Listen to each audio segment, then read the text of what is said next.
அன்பின் அகலமும் நீளம் உயரமும் ஆழமும் அறிந்துணர அனுக்கிரகித்தான்.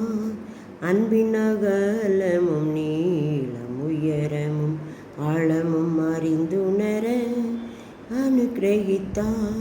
எபேசியர் 4ஆம் அதிகாரம் 18-19 வசனங்களில் கிறிஸ்துவனுடைய அன்பின் அகலமும் நீளமும் ஆழமும் உயரமும் இன்னதென்று உணர்ந்து அறிவு கிட்டாத அந்த அன்பை அறிந்து கொள்ள வல்லவர்களாக வேண்டும் என்று வேண்டிக் கொள்கிறேன் பவுலப்போஸ்தலன் சொல்கிறார்.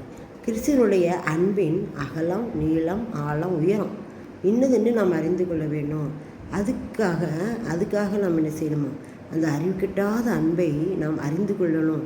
அதுக்காக நான் வேண்டிக் கொள்கிறேன் அப்படிங்கிறாரு. பார்த்திங்கன்னா, ஆண்டவருடைய அன்புக்கு அகலமும் கிடையாது, நீளமும் கிடையாது, உயரம், எல்லை இல்லாத அன்பு. எல்லையில்லாத அந்த அன்பை நமக்காக அவர் வைத்தார், நம் மேலே வைத்தார்.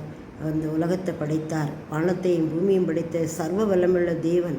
ஆனால் அவர் நம்முடைய சின்ன இருதயத்தில் வாசமாக இருக்க வேண்டும் என்று சொல்லி விரும்பி அந்த இருதயத்தில் என்ன செய்தார்? அவர் வாசம் பண்ண விரும்பி ஆசைப்பட்டார். அதுதான் அவருடைய அன்பு.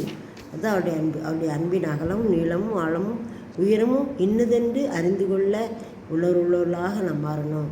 அதாவது அறிவு கிட்டாத அந்த அன்பை அறிந்து கொள்ளணும் அப்படின்ட்டு தான் நான் உங்களுக்காக வேண்டிக்கிட்டு இருக்கேன் அப்படின்னு சொல்லி நம்ம பவுலப்போஸ்தலன் சிலர் சொல்கிறாரு.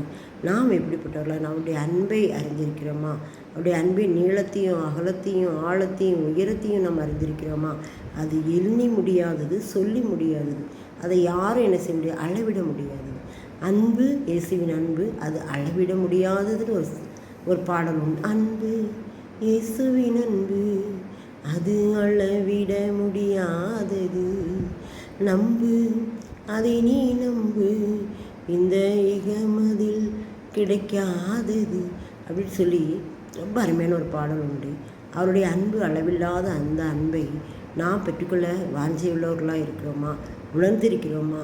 அதுக்காகத்தான் நான் வேண்டிக் கொள்கிறேன் என்று பவுலப்போஸ்தலன் சொல்லுகிறார். நாம் அவருடைய அன்பை அறிந்து கொள்ளுவோம், ஆசீர்வாதங்களை பெற்றுக்கொள்ளுவோம். இயேசுவின் மூலம் ஆமென்.